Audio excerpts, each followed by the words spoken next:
Hello student, स्वागत है आप सभी का इस वीडियो में जिसमें हम लोग नया चैप्टर शुरू करने वाले हैं, त्रिकोणमिति का परिचय।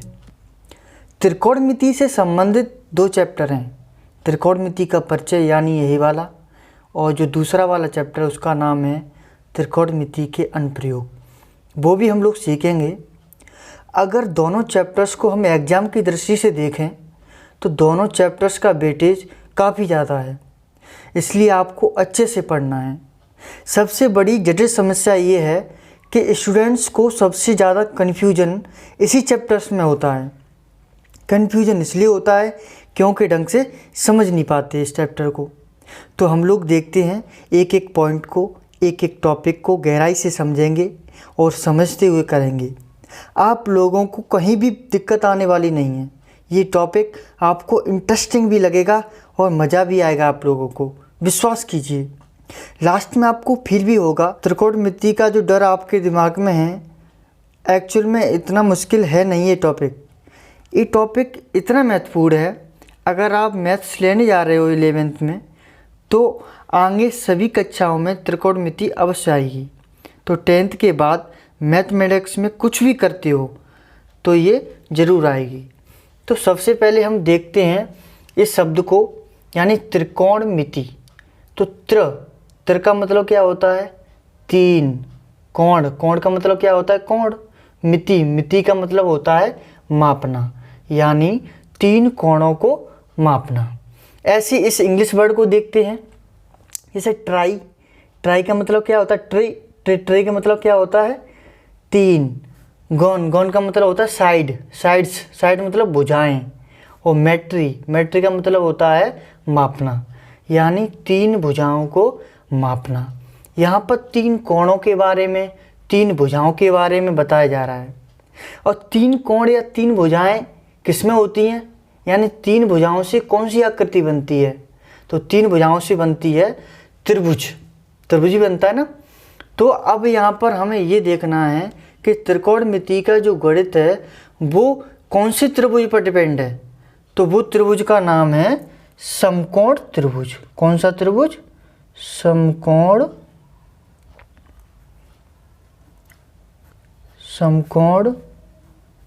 त्रिभुज। तो समकोण त्रिभुज की एक सबसे बड़ी पहचान ये है कि इसका एक कोण 90 डिग्री का होता है। तो सबसे पहले हम इस त्रिभुज को बनाते हैं।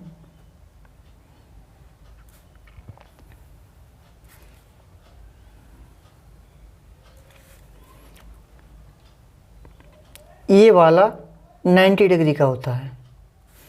जैसे मैंने इस कोण को A मान लिया, इसको B और इसको C। तो ये होता है समकोण त्रिभुज। समकोण त्रिभुज देखते ही हमारे दिमाग में एक बात क्लिक कर जानी चाहिए, वो है पाइथागोरस प्रमेय।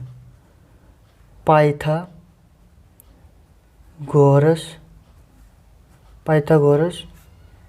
प्रमेय। तो पाइथागोरस प्रमेय में हमें तीन चीज़ देखने को मिलती हैं। वो कौन कौन सी हैं? वो है एक लंब और एक आधार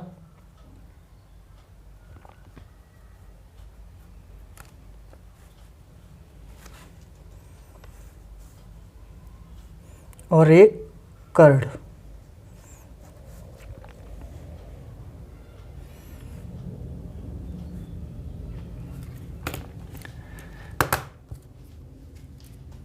तो सबसे पहले ये देखते हैं कि कर्ण क्या होता है। तो कर्ण क्या होता है, इसकी सिंपल सी पहचान है कि जो 90 डिग्री है इसके सामने वाली भुजा को हम कर्ण कहते हैं। यानी जो ये वाली भुजा है AC, इस भुजा को हम कर्ण कहते हैं। तो हम यहाँ पर क्या लिखेंगे, यानी 90 डिग्री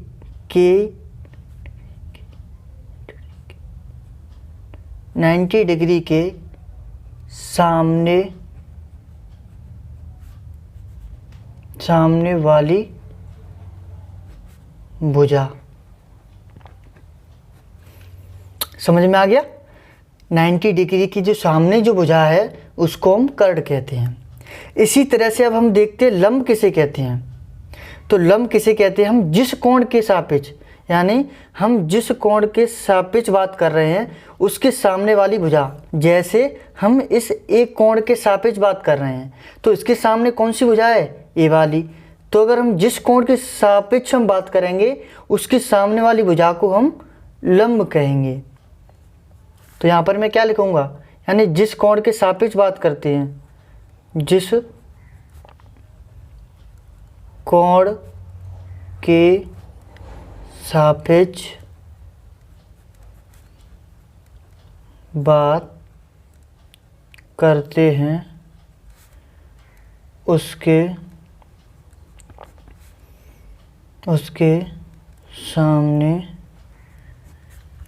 उसके सामने वाली भुजा। जैसे मैंने एक कोण के सापेक्ष मैंने बात करी तो इसके सामने वाली भुजा लंब हो गई।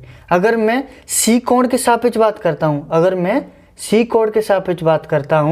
अगर ये वाला सी कोण इसके सापेक्ष में बात करूँगा तो इसके सामने कौन सी भुजा है, ए वाली है। देखो दूसरे चित्र में देखते हैं, ये आपका हो गया 90 डिग्री, ए और ये बी और ये सी। तो मैंने अभी एक कोण के सापेक्ष बात करी तो इसके सामने वाली भुजा लंब होगी, ए वाली। अगर मैं सी कोण के सापेक्ष बात कर रहा हूँ, अगर मैं सी कोण के सापेक्ष बात करता हूँ तो इसके सामने वाली भुजा कौन सी है, ए वाली, यानी सी के लिए ए वाला लंब हो जाएगी। ठीक है।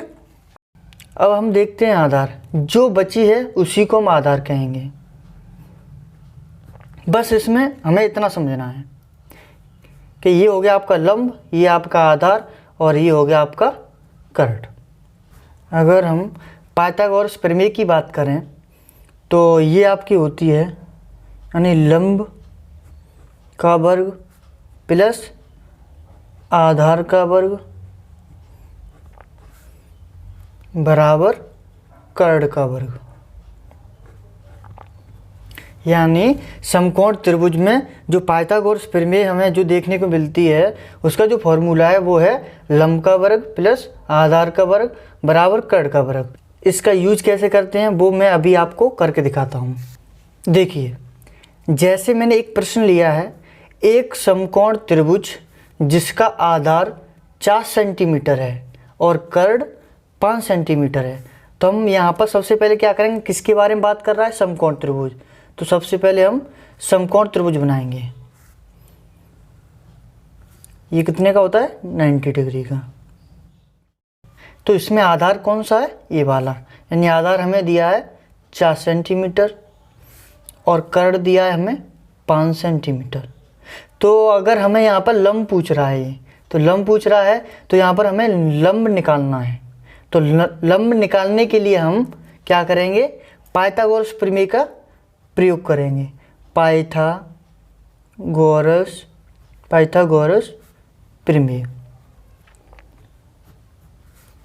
प्रमेय क्या फॉर्मूला होता है, लंब का वर्ग प्लस आधार का वर्ग बराबर कर्ड का वर्ग। तो हमारे पास लंब दिया नहीं है क्वेश्चन में, तो हम यहाँ पर क्या लिखेंगे, यानी लंब का वर्ग। आधार का मान हमें दिया है, कितना है आधार, 4 सेंटीमीटर, तो 4 का वर्ग बराबर कर्ड कितना दिया है हमें, 5 सेंटीमीटर, यानी 5 का वर्ग। ऐसे ही हम आगे देखते हैं, लंब का वर्ग प्लस, तो 4 का वर्ग कितना होता है, 16 और 5 का वर्ग 25। तो हमें यहाँ से लंब निकालना है, इस वाली संख्या को हम इधर भेजेंगे। तो 25 माइनस के 16, तो लंब का वर्ग बराबर कितना, 25 में से 16 गया, कितना बचा, 9। तो यहाँ पर क्या चढ़ा है, वर्ग। तो यहाँ पर वर्ग है तो ये वर्ग इधर जाके क्या बन जाएगा, वर्गमूल। इधर जाके क्या बन जाएगा, वर्गमूल।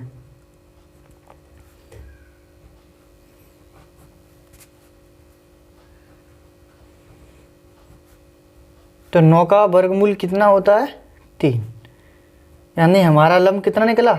3 निकला। तो बस इसी तरह से हम इस पाइथागोरस प्रमेय का प्रयोग करते हैं। अगर हमें 2 भुजाएं दे रखी हैं, अगर हमें तीसरी भुजा निकालनी है तो हम पाइथागोरस प्रमेय का प्रयोग करते हैं। ठीक है, अगर यहाँ पर हमें लंब दे रहा है वो, अगर हमें आधार दे दिया उसने, तो हम कर्ण कैसे निकालेंगे? इसी से निकाल लेंगे कर्ण को भी। और ऐसे ही अगर हमें लंब दे दिया है, कर्ण दे दिया है, और इसी तरह से हम आधार निकाल सकते हैं। अब हम पढ़ेंगे त्रिकोणमितीय अनुपात। आपने 7th या 8th में अनुपात तो पढ़े होंगे, जैसे 2:3 इस तरह से।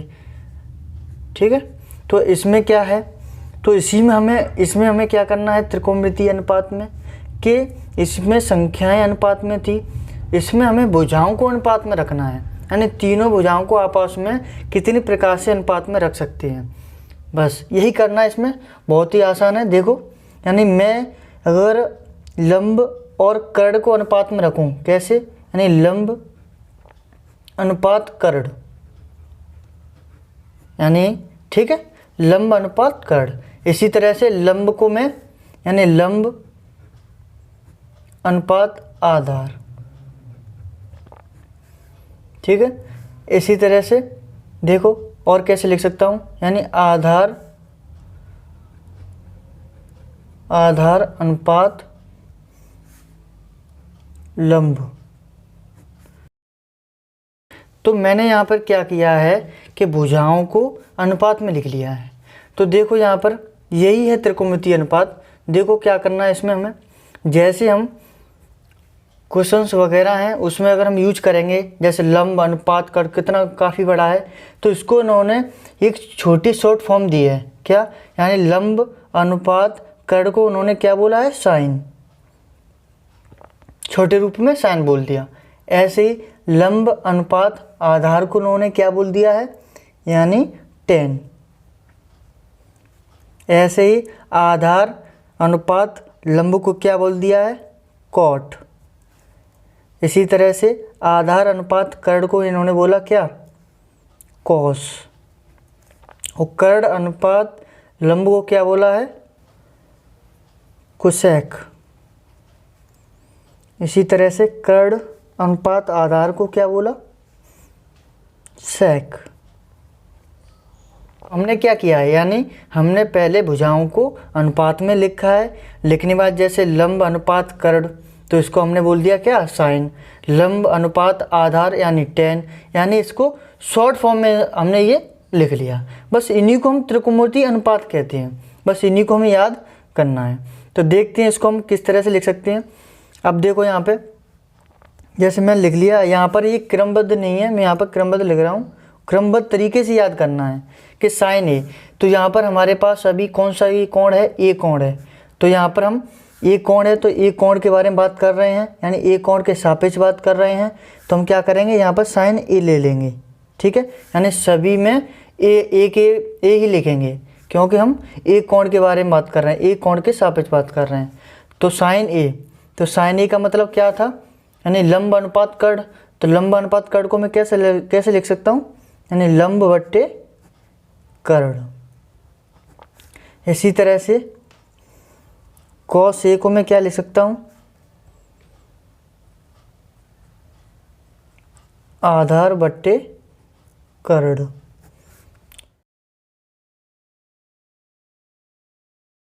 ये मैंने यहाँ पर क्रमबद्ध तरीके से लिख दिया, यानी साइन के बाद cos आता है, cos के बाद tan, tan के बाद cot, cot के बाद sec और sec के बाद cosec।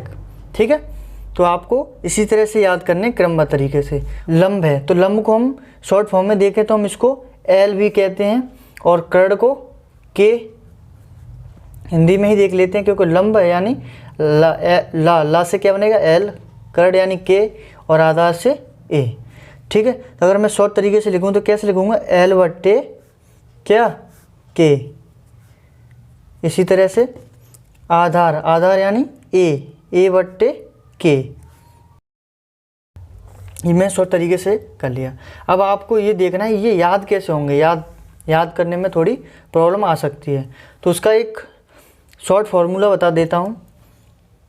LAL बट्टे के ए। तो ये मैंने लिख लिया LAL और के ए। हमारी भाषा में से लाल बट्टे कक्का बोलते हैं। तो हमें इसमें करना क्या है, देखो ये याद करने का बहुत अच्छा तरीका है। जैसे मैं ऊपर वाले यहाँ पर मैं लिख रहा हूँ क्या, साइन, यहाँ पर कॉस और यहाँ पर टेन। तो यहाँ पर मुझे क्या देखने को मिल रहा है, देखो यहाँ पर मैं देखूँ इस वाले को, यानी साइन। साइन के लिए क्या बनेगा, L बट्टे के, यानी लंब बट्टे कर्ण। ऐसी कोस के लिए क्या होगा, आधार बट्टे कर्ण। देखो आधार बट्टे कर्ण। और लंब के लिए क्या होगा, यानी टेन के लिए क्या होगा, लंब बट्टे आधार। देखो लंब बट्टे आधार। यानी लाल बट्टे कक्का लिखने के बाद इसमें पहले साइन दे दो, फिर कॉस, फिर टेन। यहीं से पीछे से फिर टर्न लो। यहाँ से हमें क्या करना है, यहाँ से उल्टा करना है। टेन के बाद क्या आता है, कॉट। कॉट के बाद क्या आता है, सेक। और सेक के बाद क्या आता है, कुसेक। ठीक है। तो यहाँ पर अगर हमें कॉट चाहिए तो कॉट का मतलब क्या होगा, यानी इसका उल्टा करना है। तो यहाँ से ए बट्टे एल। सेक के लिए क्या आ जाएगा, कर्ण बट्टे आधार। और कुसेक के लिए क्या क्या हो जाएगा, के बट्टे एल, यानी कर्ण बट्टे लंब। यानी हमें यहाँ से टर्न लेना है और उल्टा करके देखना है। ठीक है, अच्छे समय में आ गया होगा और इसे याद हो जाएगा यहीं से। तो ये है हमारे त्रिकोणमितीय अनुपात।